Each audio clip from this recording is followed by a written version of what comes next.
नमस्कार बच्चों, पुष्पा एजुकेशन में आप सभी स्टूडेंट्स का हार्दिक अभिनंदन, हार्दिक स्वागत।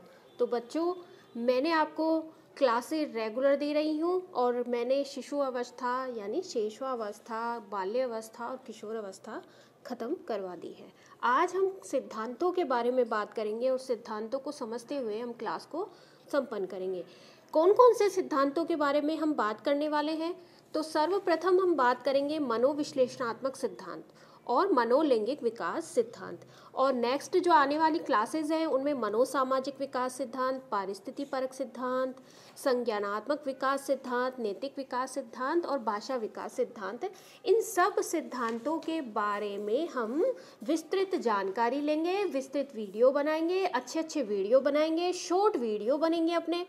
ठीक है, तो शॉर्ट क्लासों में ही आपको इनको समझा दिया जाएगा। और आज की जो क्लास है बच्चों, वो क्लास है मनोविश्लेषणात्मक सिद्धांत के बारे में। तो मनोविश्लेषणात्मक सिद्धांत की जो क्लासेस आएंगी वो 2 या 3 वीडियोस में मैं आपको ये मनोविश्लेषणात्मक जो सिद्धांत है इसको ख़त्म करवाने का प्रयास करूँगी। इन क्लासों को अगर आप ध्यानपूर्वक देख लेते हैं तो आपको ये सिद्धांत बहुत अच्छे से याद हो जाएंगे। सभी चीज़ों को मैं, सभी जो बातें हैं उनको मैं बहुत अच्छे तरह से आपको समझाऊंगी। अगर फिर भी कोई क्वेश्चन आपका रहता है, किसी तरह कोई क्वेश्चन आपको पूछना होता है तो आप मुझे कमेंट करके पूछ सकते हैं। तो बच्चों, हम मनोविश्लेषणात्मक सिद्धांत के बारे में बात कर लेते हैं कि क्या है, कैसा है ये सिद्धांत, किस तरह का सिद्धांत है, क्योंकि इसमें से एक क्वेश्चन या 1 या 2 क्वेश्चन तो बनने के आसार हैं एग्ज़ाम के अंतर्गत। आपको वो कुछ भी पूछ सकता है कि कितने पहलू में, कितने प्रकार इसके इन्होंने बताए मनोविश्लेषणात्मक सिद्धांत के। मनोविश्लेषणात्मक सिद्धांत में जो है कौन कौन से प्रकारों में क्या क्या चीज़ें बताई हैं, तो ये सारी हम देखने का प्रयास करेंगे। तो बच्चों, हम स्टार्ट करते हैं। और स्टार्ट करने से पहले आपको ये बोल देती हूँ, क्लासें अच्छी लग रही हो तो कमेंट करें, शेयर करें, सब्सक्राइब करें और सभी मित्रगण तक इस क्लास को पहुँचा दें। तो बच्चों, हमारी जो आज है मनोविश्लेषणात्मक सिद्धांत के बारे में हम बात कर लेते हैं। जैसा कि आप सभी जानते हैं कि मनोविश्लेषणात्मक सिद्धांत के जो प्रवर्तक हैं वो कौन है?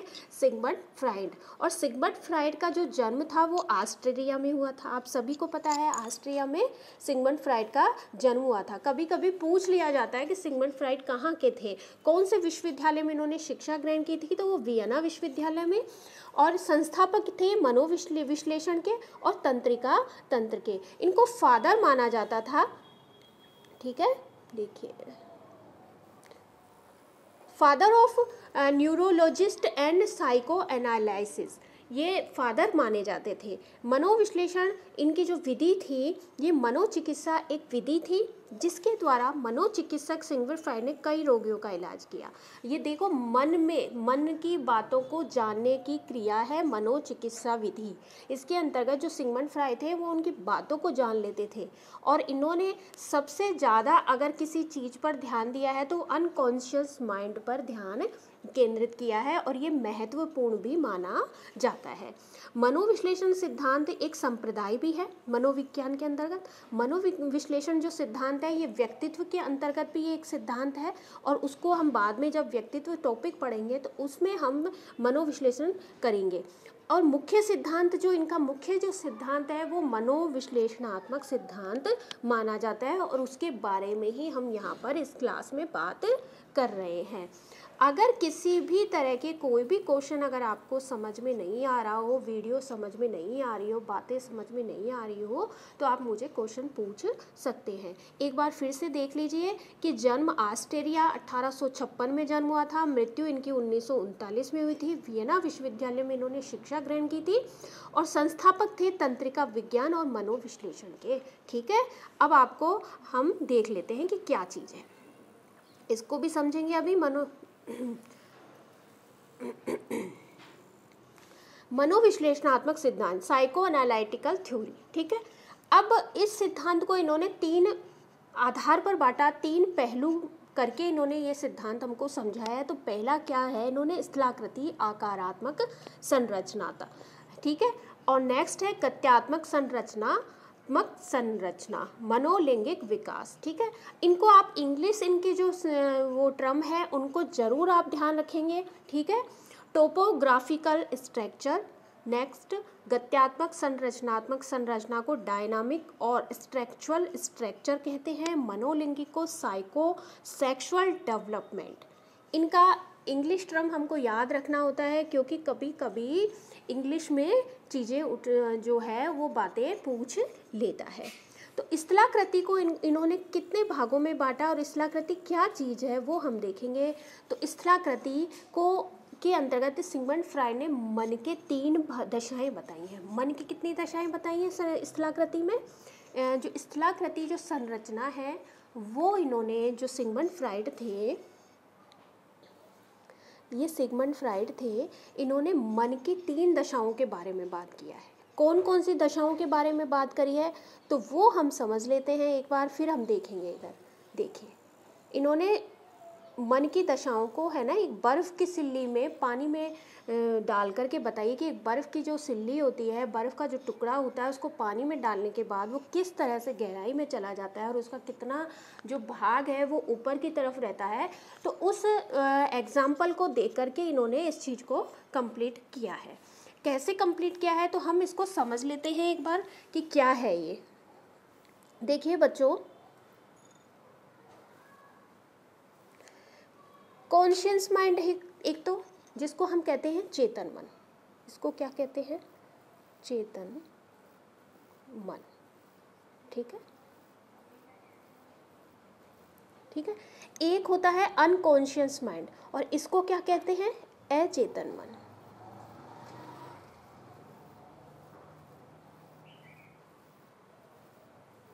ध्यान देने योग्य बातें हैं, आप अच्छे से समझिए एक एक चीज़ को। और एक जो होता है वो अर्धचेतन मन या अवचेतन मन होता है, इसको सबकॉन्शियस माइंड भी कहते हैं। कौन सा? अर्धचेतन मन या अवचेतन मन। तो हम इसको कह देते हैं अवचेतन मन। समझ रहे हैं? अब देखिए, जो बर्फ का जो ऊपर का टुकड़ा है जो पानी के बाहर आया हुआ है, ये है हमारा चेतन मन, जो वर्तमान को प्रदर्शित करता है, यानी हमारी जो जागृत अवस्था है, यानी मैं आप बोल रही हूँ, आप सुन रहे हैं, तो वो क्या है? चेतन मन। ये वर्तमान से और वास्तविकता से संबंध रखता है और जो तत्कालिक अनुभूतियाँ होती हैं, यानी कि जो मैं तुम्हें तुरंत बोल रही हूँ, तुरंत आप उस चीज़ को ग्रहण कर रहे हैं, तो वो सारी क्या हुई? वो एक चेतन मन हुआ। और ये कितना होता है हमारा? ये होता है 1/10 भाग। कितना होता है? 1/10 भाग। देखिए बच्चों,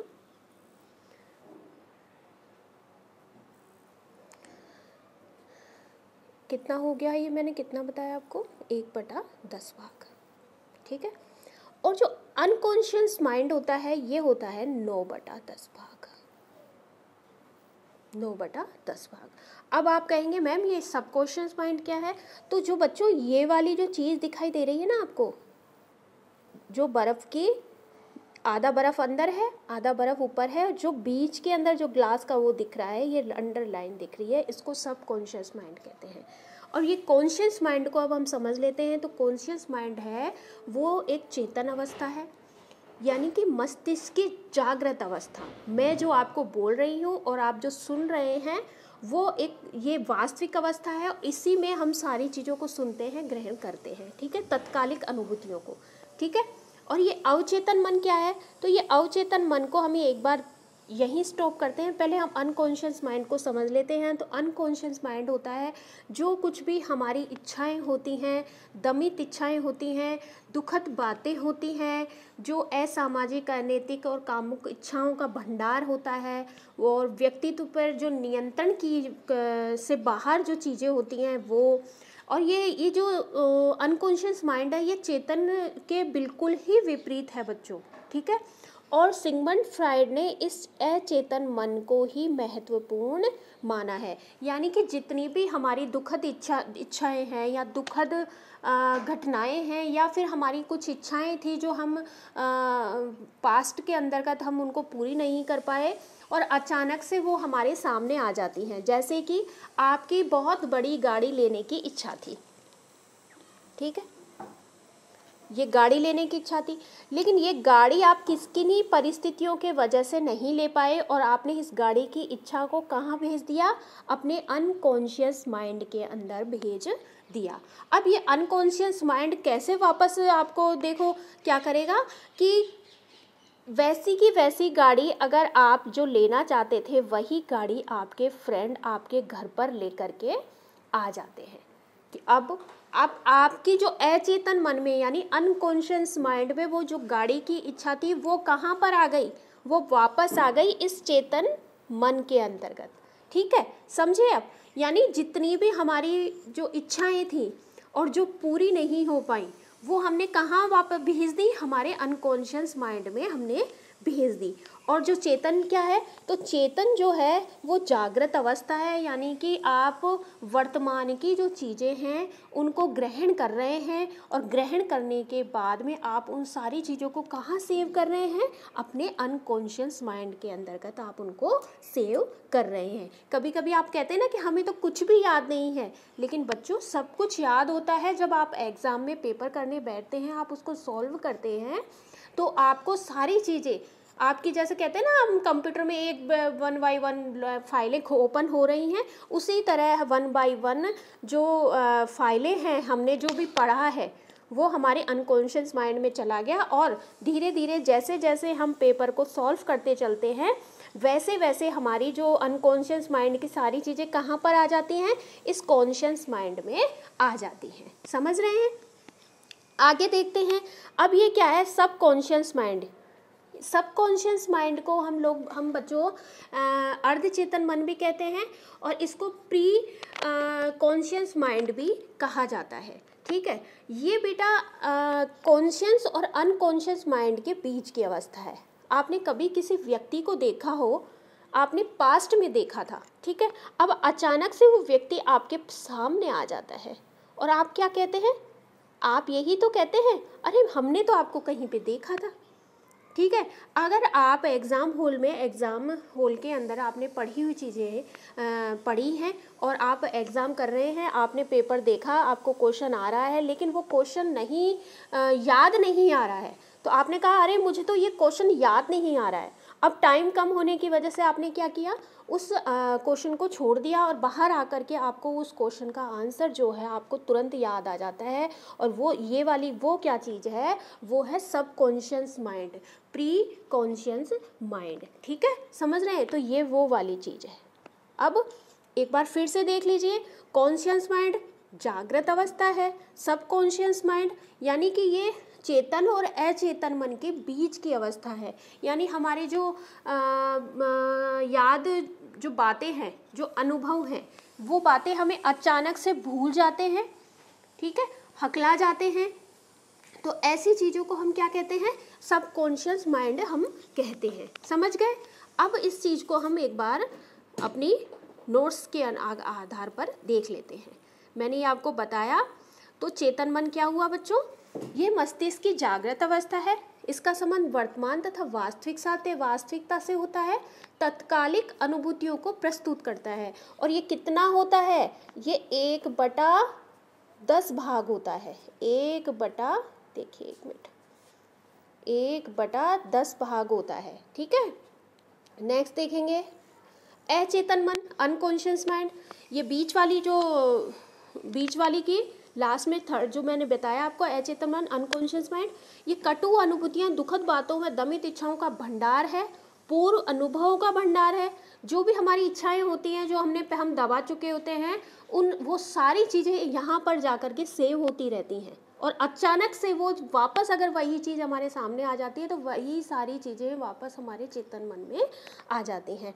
ये चेतन मन के ठीक विपरीत है और सिगमंड फ्रायड ने इसे बहुत महत्वपूर्ण माना है। सिगमंड फ्रायड ने इसको क्या माना है, महत्वपूर्ण माना है। देखेंगे आगे। अर्धचेतन मन या अवचेतन मन, इसको सब कॉन्शियस माइंड और प्री कॉन्शियस माइंड भी कहते हैं। और ये क्या है, ये चेतन व अचेतन मन के बीच की अवस्था है। याद की हुई बातों को, अनुभवों को अचानक से भूल जाना, अटक जाना, हकला जाना, लेकिन प्रयास करने पर उन सभी बातों को याद आ जाना। यानी आप अगर किसी व्यक्ति को मिलते हैं और अचानक से आप जब याद करते हैं तो अरे हाँ हमें हाँ आप लोग हमें हमने आपको पहचान लिया, आप मुझे याद आ गए, एग्ज़ाम में कुछ चीज़ें थी वो भूल गए और बाहर एग्ज़ाम हॉल से जैसे ही बाहर आए हमें तुरंत वो याद आ गई। और कभी कभी ऐसा होता है कि एग्ज़ाम हॉल में ही हम आप लोगों को वो सारी चीज़ें याद आ जाती है। तो ये अचेतन मन, अर्धचेतन मन आपने देख लिया होगा, इनका इंग्लिश टर्म आप अच्छे से ध्यान रखें। तो ये थी पहली अवस्था। पहली कौन सी अवस्था? स्थलाकृति। स्थलाकृति कितने भागों में बांटी? 3 भागों में। क्या क्या था? चेतन मन, अचेतन मन, अर्धचेतन या अवचेतन मन। समझ रहे हैं? इन तीनों को आप अच्छे से याद कीजिए। और अब कल वाली जो क्लास होगी उसमें हम देखेंगे गत्यात्मक अवस्था के बारे में हम पढ़ेंगे। बच्चों क्लास को शेयर करें, सब्सक्राइब करें, कमेंट करें और लाइक भी कर दिया कीजिए। बच्चों इतनी अच्छी अच्छी वीडियोस मैं आपके सामने लेकर के आ रही हूँ, समझ रहे हैं? तो बच्चों ध्यान रखें, क्लासें बहुत ही इम्पोर्टेंट होने वाली हैं और इन क्लासों को अगर आप आगे तक बच्चों को भेजेंगे तो बच्चों को फ़ायदा मिलेगा कि नहीं मिलेगा? आप एक बात बताइए। मैं कितने अच्छे से आपको PDF तैयार करती हूँ, उसको मैं अच्छे से पढ़ाने का, समझाने का आपको प्रयास करती हूँ। सारे सिद्धांत मैं आपको धीरे धीरे सारे सिद्धांत अच्छे से याद करवा दूँगी। किस टाइप के क्वेश्चन आते हैं वो भी मैं आपको याद करवाऊँगी। और कल हम गत्यात्मक संरचना के बारे में पढ़ेंगे। तो यहीं पे वीडियो समाप्त करती हूँ। नमस्कार बच्चों।